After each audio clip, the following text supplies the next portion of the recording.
तो दोस्तों आप सभी का लोन की बातें यूट्यूब चैनल में एक बार फिर से स्वागत है।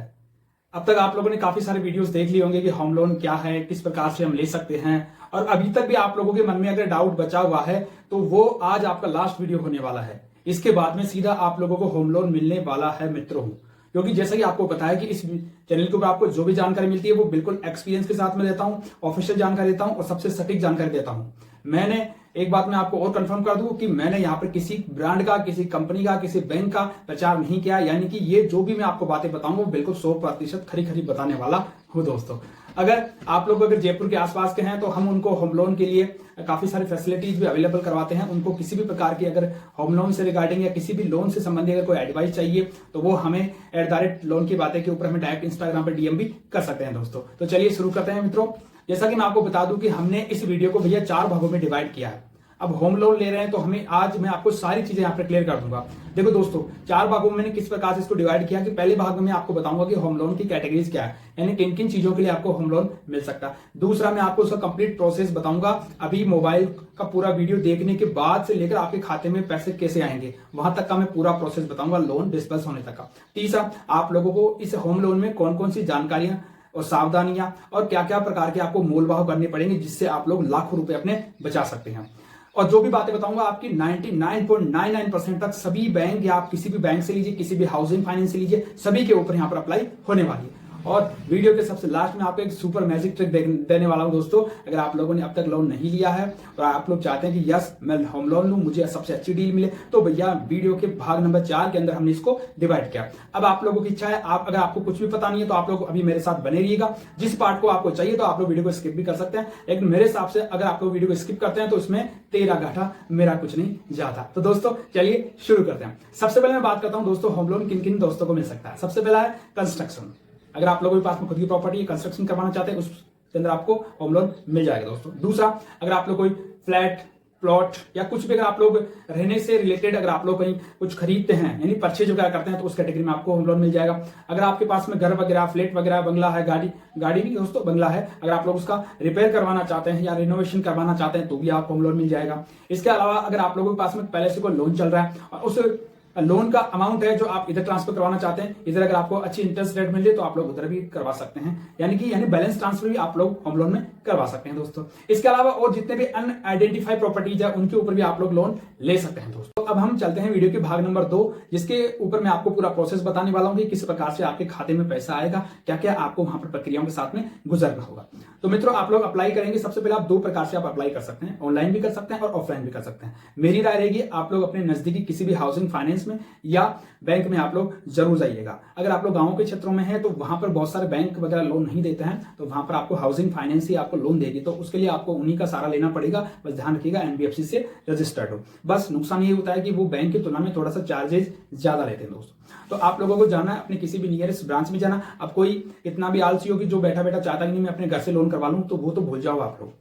ये कोई इंस्टेंट ऐप लोन नहीं है कि आपको 50,000 10,000 का लोन चाहिए, वो हाथों हाथ घर पे आईडी वगैरह लगाएंगे और आपको सैंक्शन हो जाएगा। नहीं होगा भाई साहब, अपना टाइम खर्च मत करो इसके लिए। ना मेरे पास में ऐसी कोई ट्रिक है, ना हिंदुस्तान में अभी तक ऐसी तकनीक आई है कि आपको घर से बाहर निकलने की जरूरत ही नहीं पड़ेगी होम लोन के लिए, तो ऐसा कुछ नहीं है। हाँ इतना आप कर सकते हैं कि आप जिस भी बैंक के साथ में संपर्क करना चाहते हैं वहां पर आप उनकी वेबसाइट पर जाइए और वहां पर अपनी डिटेल्स छोड़ दीजिए, वो खुद आपसे संपर्क कर लेंगे दोस्तों। या इतना अगर आपका थोड़ा और अगर अच्छा होगा तो आप लोगों को इतना आइडिया दे देंगे कि यस आपकी वहां पर आप लोग रफली इनकम बता दोगे भैया मुझे 50,000 महीने के मिलते हैं, तो उसका 60 गुना करके आपको बता देंगे कि हाँ भैया आपको इतना तक लोन मिल जाएगा। लेकिन वो एक पूरी कल्पना ही होती है, वास्तविकता में उनसे परिवर्तन भी हो सकता है दोस्तों। तो आपने अप्लाई किया, अपनी आईडी वगैरह आपने वहां पर दे दी, आईडी दे दी, आईडी देते ही क्या करेंगे बैंक वाले या एनबीएफसी वाले उसका क्रेडिट रिपोर्ट चेक करवाएंगे। क्रेडिट रिपोर्ट चेक करवाते हैं अगर आपका कोई पहले से कोई लोन वगैरह चल रहा है तो उसका वो आप लोगों से स्टेटमेंट वगैरह भी मांग लेंगे, या डॉक्यूमेंट से रिलेटेड हमने भैया पहले से एक सेपरेट वीडियो बना रखा है, लिंक उसका मैं आई बटन पे दे दूंगा, वो आप लोग कंप्लीट जाकर देख लीजिएगा अगर आपको डॉक्यूमेंट्स में अगर डाउट है तो। मैंने वहां पर सारे लोगों के लिए बताया कि जो सैलरी वाले हैं या बिना सैलरी वाले हैं या बिजनेस वाले हैं उन सभी के लिए हमने सारे डॉक्यूमेंट्स की लिस्ट वहां पर अच्छे से एक्सप्लेन कर रखी है, तो वो उधर मैं चर्चा कर चुका हूं, तो अभी मैं उसकी चर्चा नहीं कर रहा हूं। आपने अप्लाई कर दिया, अप्लाई करते ही उन्होंने अपना क्रेडिट स्कोर देख लिया और आपको पता लगेगा कि आपका क्रेडिट स्कोर अच्छा है, ठीक है भैया। जब आपको पता लगेगा कि मेरा सिविल स्कोर 800 के आसपास में, तो बस मस्त हो जाओ अब तुम लोग, अब तुमको अच्छी डील मिलने वाली है। अगर आपका सिविल स्कोर कम है तो फिर वो उनको अच्छा बकरा मिल जाएगा दोस्तों। अगर आपका क्रेडिट स्कोर अच्छा है तो आपको अच्छी डील मिलेगी, अगर खराब है तो उनको अच्छी डील मिलने वाली है दोस्तों। जैसे ही उन्होंने आपके क्रेडिट कार्ड वगैरह मतलब आपकी क्रेडिट स्कोर चेक कर लिए, अब क्या करेंगे, अब आपको करना भी है मोल भाव है। लोन में कौन सा मोल भाव? सब्जी लेने थोड़ी जाए, क्या भाव है साहब? 25 रुपए किलो। ओह 25 का 20 का भाव चल रहा है, आप 25 दे रहे हो। यानी कि आप लोग क्या करते हैं, 20-25 रुपए के लिए मोल भाव करते हैं साहब, बिल्कुल करते हैं। लेकिन जब बात लाखों रुपए की हो रही है तो क्यों नहीं कर रहे भैया? वहां पर मत शर्माओ तुम लोग, जितना ज्यादा शर्माओगे उतने ज्यादा ठगे जाओगे। कोई नहीं पूछ रहा वहां पर, आपको मोलभाव करना है। वो मैं आपको बताऊंगा भाग नंबर 3 में, इस वीडियो के भाग नंबर 3 में बताऊंगा आपको किन किन चीजों के ऊपर मोलभाव करना है और आप लाखों रुपए अपने बचा सकते हैं मित्रों। अगर जो वाकई में लोन ले चुका है या लेने वाला है तो भैया उस चीज को आप जरूर देख लीजिएगा मित्रों, बहुत काम की चीजें मैं आपको आगे भाग नंबर 3 में बताऊंगा।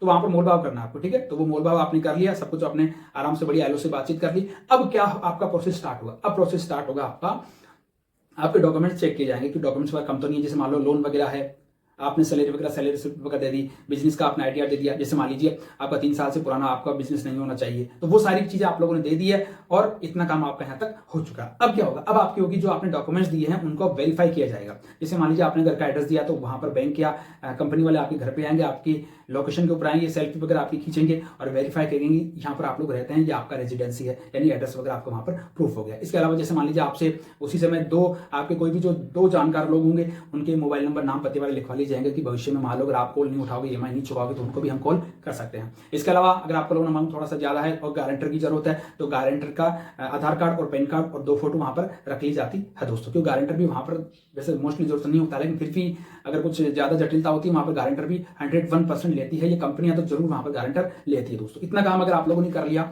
तो अब क्या होगा? अब आप लोगों का अगला स्टेप होगा कि आपकी इनकम वेरीफाई होगी, ठीक है। अगला स्टेप क्या होगा आपका? अगला स्टेप होगा आपकी इनकम वेरीफाई की जाएगी। इनकम वेरीफाई करने के लिए अगर आप काम धंधा करते हैं, सैलरी वाले हैं, कोई जॉब करते हैं तो उस जगह के ऊपर जाएंगे, वो सत्यापित करेंगे, वेरीफाई करवाएंगे आप जिस ऑर्गेनाइजेशन में काम करते हैं। अगर आप गवर्नमेंट जॉब वगैरह में है तो वहां पर तो उनकी वैसे बल्ले बल्ले होती है, वहां पर तो उनका ID कार्ड लग जाता है और आपकी सैलरी से काम हो जाता है, ठीक है दोस्तों। बिजनेस वाले हैं तो बिजनेस कौन सी जगह चल रहा है उसकी लोकेशन के ऊपर जाके वेरीफाई करेंगे कि हाँ भाई यहाँ पर ये ABC के नाम से कोई बिजनेस है जो चल भी रहा है या कहीं हवा में बातें चल रही है दोस्तों, ठीक है। इतना काम हो गया। अगला स्टेप आप लोगों का आपकी प्रॉपर्टी चेक की जाएगी। प्रॉपर्टी के लिए पहले आपका वैल्यूएटर आएगा, वो आपकी वैल्यूएशन निकालेगा, आपके नाप चोक करेगा कि हाँ भाई इतने गज का प्लॉट है या इस पे आप कंस्ट्रक्शन करा रहे हैं, रिनोवेशन करवा रहे हैं, यानी वो उस चीज को वेरीफाई करेगा आप लोग ही। और आपका जो प्रॉपर्टी जहां पर है उसकी लोकेशन भी वेरीफाई करेगा, यानी साइट के ऊपर जाएगा और ये मतलब कंपनी को या बैंक को बताएगा कि यस ये कस्टमर जो कह रहा है वो बिल्कुल सही बात कह रहा है दोस्तों। इतना कुछ होने के बाद में सारी आपकी एक फाइल बन जाएगी, वहां पर सब में आपकी फोटो वगैरह अटैच हो जाएगी, आपके डॉक्यूमेंट्स वगैरह सब कुछ वहां पर। आजकल तो सारा एक ऐप रखते हैं बैंक वाले या कंपनी वाले, तो उस ऐप में स्टेप बाय स्टेप सब कुछ डालते रहता है। इतना कुछ होने के बाद में आप लोगों का जो क्रेडिट मैनेजर होगा वो आपकी पूरी रिपोर्ट की समीक्षा करेगा। तो समीक्षा करने के बाद में अगर उसमें कोई कमी ज्यादा होगी तो वो आप लोगों को ऑफिस में बुलाएगा। जैसे मान लीजिए किसी ने होम लोन की जरूरत अब है, लेकिन आज के 2 साल पहले किसी ने फर्जी लोन ले लिया या इंस्टेंट लोन ऐप ले लिया, उसका सेटलमेंट करवा दिया, ड्यू करवा दिया, डिफॉल्टर हो गए, तो उसके कारणों को वो चेक करेगा। ये कुछ नेगेटिव अकाउंट होते हैं, उनके बारे में आपसे पूछेगा कि भाई साहब क्या बात हुई, आपने बाइक का लोन लिया था, आपने 8 किस्तें नहीं चुकाई या 2 किस्तें कैसे लेट हो गई, वो चीजें पूछ सकता है, क्योंकि उसको अपनी पूरी रिपोर्ट बना के आगे अपने हेड ऑफिस भेजनी पड़ती है। तो वो सारी बातें वहां पर कलेक्ट करेगा और उनको वहां पर ऑफिस में आगे सेंड करेगा। जैसे आपकी फाइल हेड ऑफिस आ जाएगी, हेड ऑफिस के बाद में वहां से आपके पास में कॉल आएगा, वहां से कॉल वाले को पूछेंगे कि भाई साहब आपको लोन चाहिए या किस काम के लिए चाहिए आप लोगों के लिए। उनको पता है सारा, लेकिन भाई फॉर्मेलिटी जो होती है वो आपसे पूछेंगे, अच्छा ठीक है ओके, इतना कुछ कर लिया। उसके बाद में क्या होगा, आपकी जो बैंक का या कंपनी का जो LTV फॉर्मूला होता है, लोन टू वैल्यू, वो फॉर्मूला आपका लगा जाएगा, जो लगभग आपकी प्रॉपर्टी का लगभग 75 से लेकर 90% का होता है। साथ में वहां पर आपकी इनकम प्रूफ देखी जाएगी कि आपकी इनकम कितनी है, इनकम के हिसाब से प्लस आपके सिविल स्कोर के हिसाब से। इन तीनों चीजों को मिलाकर आप लोगों के लिए लोन सैंक्शन कर दिया जाता है दोस्तों। तो इतना कुछ झंझट होगा जो आप लोगों को फेस करना पड़ेगा दोस्तों। तो इतना ही होता है। इसके अलावा अगर कोई 1-2% को बैंक या कंपनी आगे ऊपर नीचे इसमें बदलाव कर सकती है, बाकी और कुछ ज्यादा खास बदलाव नहीं होने वाला। तो मित्रों ध्यान से देख लीजिएगा, आगे अभी मैं भाग नंबर 3 में बताने वाला हूं। हो सकता है वीडियो लंबा हो गया, लेकिन यार जब हमारा सवाल लाखों रुपए का है तो फिर वीडियो लंबा हो या छोटा हो हमारे को उससे कोई प्रभाव नहीं पड़ता है दोस्तों। अब हम बात करेंगे क्या, जब लोन सैंक्शन हो गया हमारा तो डॉक्यूमेंट्स वगैरह आपने ओरिजिनल जमा करवाने, चेक वगैरह आपका जमा होगा, आपका ACS वगैरह होगा, साथ में आपको इंश्योरेंस की पॉलिसी पकड़ाने की पूरी कोशिश की जाएगी कि आपको नई फ्रेश इंश्योरेंस की कॉपी भी दे दी जाए दोस्तों। लेकिन आप लोगों को ऐसा नहीं करवाना है दोस्तों। आप चाहें तो एक अलग से अपना टर्म प्लान ले सकते हैं, वो थोड़ा सस्ता पड़ता है, और आप अगर आप कंपनी से इंश्योरेंस लेंगे वो थोड़ा सा आपको महंगा पड़ेगा दोस्तों। अब हम लास्ट में बात करते हैं, जब आपका एग्रीमेंट वगैरह सब कुछ हो गया है तो एग्रीमेंट वगैरह होने के बाद में आपका लोन का अमाउंट कैसे मिलेगा। अगर आप लोग कंस्ट्रक्शन करा रहे हैं, इनोवेशन करा रहे हैं, रिपेयर करवा रहे हैं, यानी कि आप लोग उस साइट के ऊपर खुद काम कर रहे हैं, आपको खुद को पैसे की जरूरत है, तो वहां से फिर वो पैसे आपके अकाउंट में ट्रांसफर कर देंगे मित्रों। लेकिन अगर मान लीजिए अगर आप लोग कहीं प्रॉपर्टी ले रहे हैं, कोई फ्लैट ले रहे हैं, तो जो बिल्डर है या जो ओनर है उससे जब आप लोग रजिस्ट्री करवाएंगे उसी समय बैंक वाले या कंपनी वाले वहां पर जाते हैं और आपको DD, आपको नहीं, जिनसे आप खरीद रहे हैं उनको DD हाथ में देंगे अमाउंट की, और वहां से अगले महीने से आपकी EMI स्टार्ट हो जाएगी दोस्तों। तो तो इस प्रकार से आप लोगों का ये पूरा प्रोसेस चलता है प्यारे दोस्तों। अब हम करेंगे अपना वीडियो का भाग नंबर 3। तो वीडियो के भाग नंबर 3 में अब हम चलते हैं कि आपको किन किन सावधानियों का या किन किन बातों का यहाँ पर विशेष ध्यान रखना है दोस्तों। तो चलिए शुरू करते हैं भाग नंबर 3। चलिए दोस्तों, अगर दोस्तों अभी भी अगर आपको कोई सवाल है तो मुझे आप लोग कमेंट में पूछ सकते हैं, और अगर आपको लोन से रिगार्डिंग, फाइनेंस से रिगार्डिंग कोई जानकारी है तो आप मुझे @लोन की बातें के ऊपर भी मुझे मैसेज कर सकते हैं मित्रों। और यह जानकारी पसंद आए तो हमारे सपोर्ट के लिए वीडियो को लाइक से सब्सक्राइब भी कर सकते हैं। अगर आप लोग चाहते हैं नहीं साहब हमें इस टॉपिक को बताइए तो वो भी आप मुझे नीचे कमेंट कर दीजिएगा। कोई सवाल है तो मैं आपको 101% वहां पर रिप्लाई दूंगा दोस्तों। अब हम बात करते हैं दोस्तों हमारा पार्ट नंबर 3 वीडियो का, कि हमें मोल भाव क्या करना है, हमें लाखों रुपए कैसे बचाना है। तो लाखों रुपए बचाने के लिए भैया पहले तो जाओ बेशरम। बेशरम का मतलब कपड़े खोल के बेशरम नहीं, बेशरम का मतलब ऐसा बिल्कुल भी मत सोचो कि यार मैं इससे बहस करूंगा तो क्या सोचेगा। अरे कुछ नहीं सोचेगा यार, वो तुम्हारा काटने में लगा रहेगा।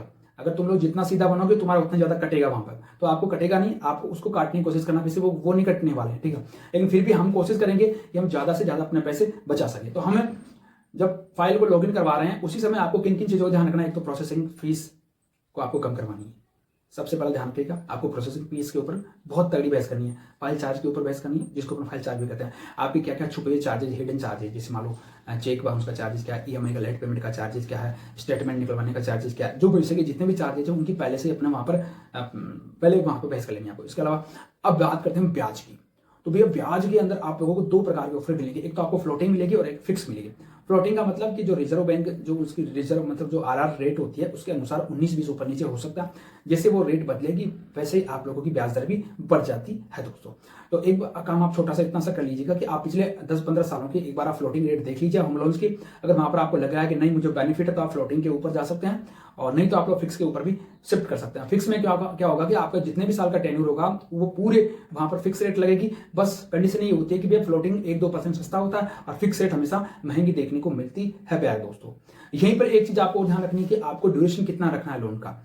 अगर आपके पास में जितना, आप एक बार ध्यान रखिएगा लोन की, अगर आप लोग जितने किस्त कम करवाएंगे लोन की, मतलब आप लोग चाहते हैं मान लो पहले 20,000 आ रहे थे आप 15,000 करवाना चाहते हैं, तो लोन का ईएमआई तो उधर कम हो जाएगी लेकिन ड्यूरेशन बढ़ जाएगी। ड्यूरेशन बढ़ जाएगी तो इसमें आप लोगों का घाटा है, क्योंकि आप लोगों ने उस पैसे को ज्यादा समय तक अपने पास में रखा है।